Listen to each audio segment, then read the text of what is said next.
Hello and welcome back to the Living Well podcast by Jefferson Health. I'm Jessica Lopez. And I'm Carly Williams. In this episode, Dr. John Zurlo, Division Chief of Infectious Diseases at Thomas Jefferson University Hospital and Clinical Advisor for Pandemic Preparedness for the Jefferson Enterprise, returns once again to the podcast. He offers the latest on the uptick in COVID cases, as well as what we need to know about the updated boosters, and reminds us on what to do if you or a loved one tests positive. Dr. Zurlo also discusses long COVID, whether or not we should reconsider masking, and reminds us that while COVID is still a part of our lives, how much progress we've made in terms of immunity against it.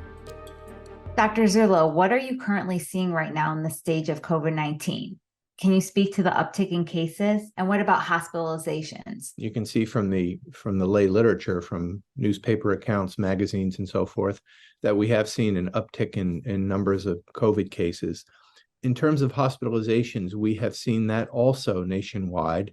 I can speak to Jefferson that we've seen an uptick probably beginning sometime in early August or late July that has really stabilized. It's been pretty steady now over the last month or so. It's kind of varying only a small bit. So we're up somewhat, but not in any dramatic way. Would it be correct to say that this has almost mirrored the uptick we saw last year around this time? Yeah, it has. And I think that's one of the challenges to COVID is that we usually think of COVID and viruses like COVID as winter viruses. And COVID has kind of violated those rules. It doesn't seem to follow a seasonal pattern in quite the same way, though we tend to see larger numbers of cases in the colder months. But we've certainly seen summer outbreaks, late summer, early autumn outbreaks. So it's a little bit tricky that way. Can we attribute the rise in cases to the newer variants of COVID-19, or are the boosters from last year no longer offering protection? Yeah, I'll give you the big picture. I guess we hoped that at the time that COVID first emerged and we had the first vaccines beginning in late 2020, that vaccination would provide long-term immunity. And in the reality, it has not, nor have the vaccines provided the kind of protection we hoped would truly prevent infection. Where the vaccines have really done well is in preventing people who get COVID from getting sick enough to require hospitalization and obviously bad outcomes therefore. One of the reasons we certainly see more infections is the fact that, these variants are coming out, but clearly the immunity is not long lasting, unfortunately. So I think it's a bit complicated that way, and we're still trying to understand it. Interesting. Thank you for that explanation. The FDA authorized the updated COVID-19 booster vaccinations for 2023-2024 this month for everyone ages 6 months and older. What do people need to know? Well, this was a long discussion. I'm privy to all the notes from the discussion and ultimately the decision to make those recommendations. We have data on what the prior vaccines have done, the prior booster, for example, the booster a year ago. We have quite a bit of data on that. We don't have a lot of data on this the new vaccines, but we know from the previous booster that there are data to strongly indicate that getting that booster reduced the chances of serious COVID, people getting, again, hospitalized and so forth and so on. So we have more limited data because obviously this is a vaccine that's new, but nonetheless, based on the immune parameters that we use, in some ways similar to what we do with flu vaccine. Each year we design a flu vaccine and we intend that it will help with the upcoming flu strains that have been identified. And we can look back a bit only within the last year and see what kind of strains were in the southern hemisphere. Remember, flu is a cold weather virus, so we already have some information about the effectiveness in preventing the anticipated strains here. Based on the efficacy in how it worked in the most recent flu season.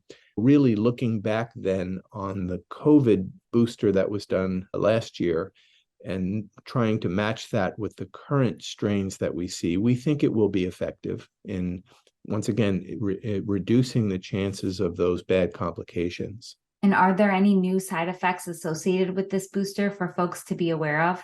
None have been reported, and happily with the original COVID vaccines, with the most recent boosters, including well, presumably this one, we have some efficacy and adverse reaction data, and there doesn't seem to be any more significant risks. In general, these vaccines have been well tolerated, and I don't anticipate that we'll see unexpected side effects from the new vaccine that was approved. Is there anyone who shouldn't get the booster besides those who are 6 months and younger?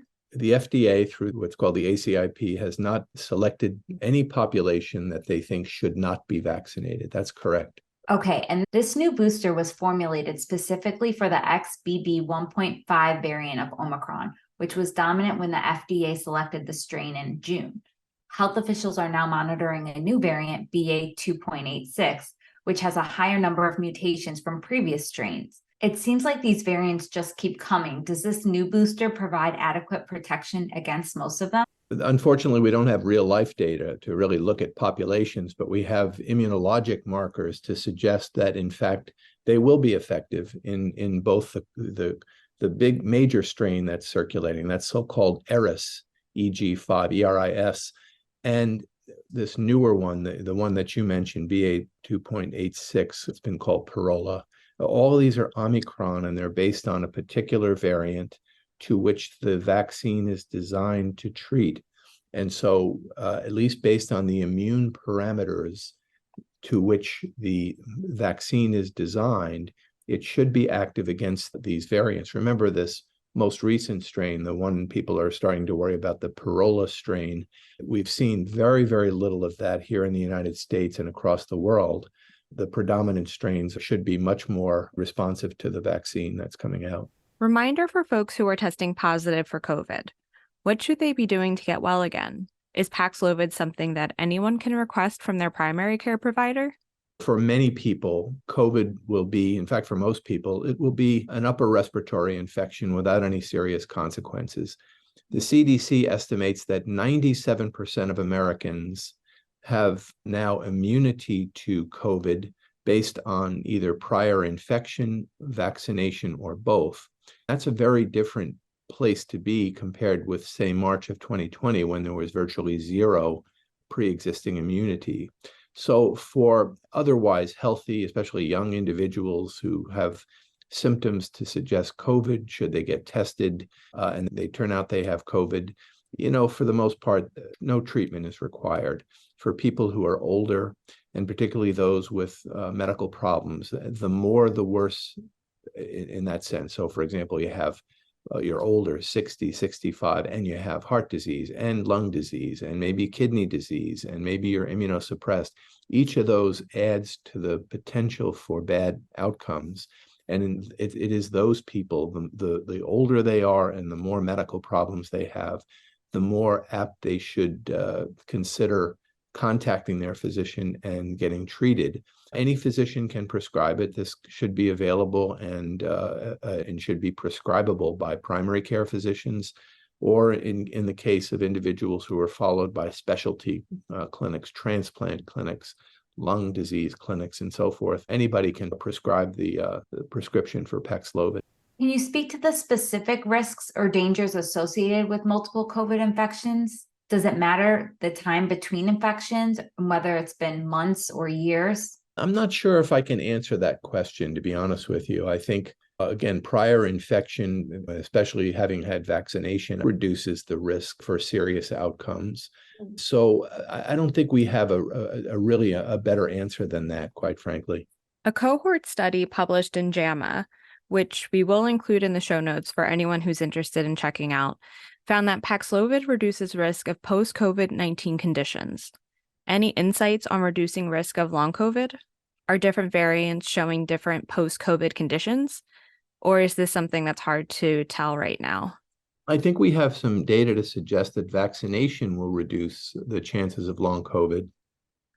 I don't know that long COVID has been associated with any particular variant. One of the challenges is that, for the most part, the vast majority of people who get diagnosed with COVID, we don't know what variant they have. We only select a very small group of people in select places to try and get an overall view of what the circulating variants are. So it would be very difficult, I think, to make that association. And do you have any predictions for what we can expect to know a year from now, 2 years from now, or 3 years from now? Like, what are some of the lingering questions that people have now that you think we may have answers to later on regarding long COVID? It's a good question. It's not surprising in many ways that we're seeing a very different disease than what we saw back in the spring of 2020. At one time in throughout the country, including our hospital system, if you were hospitalized with COVID, your chances of dying in the hospital with COVID was over 20%. And if you went to the intensive care unit, it was probably closer to 40%. It was very different. And fairly quickly, we did a lot of things, masking, social distancing. We saw a decrease in the number of cases, but also the mortality seemed to drop as well.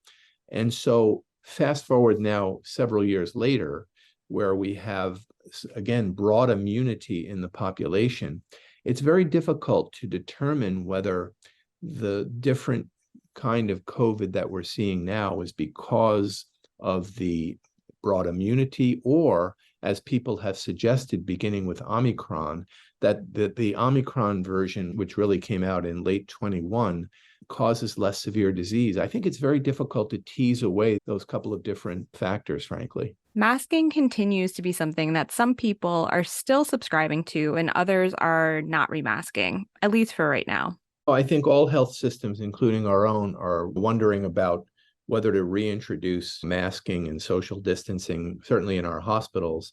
And I would have to believe that local health departments are following numbers and trying to make decisions about further recommendations for populations.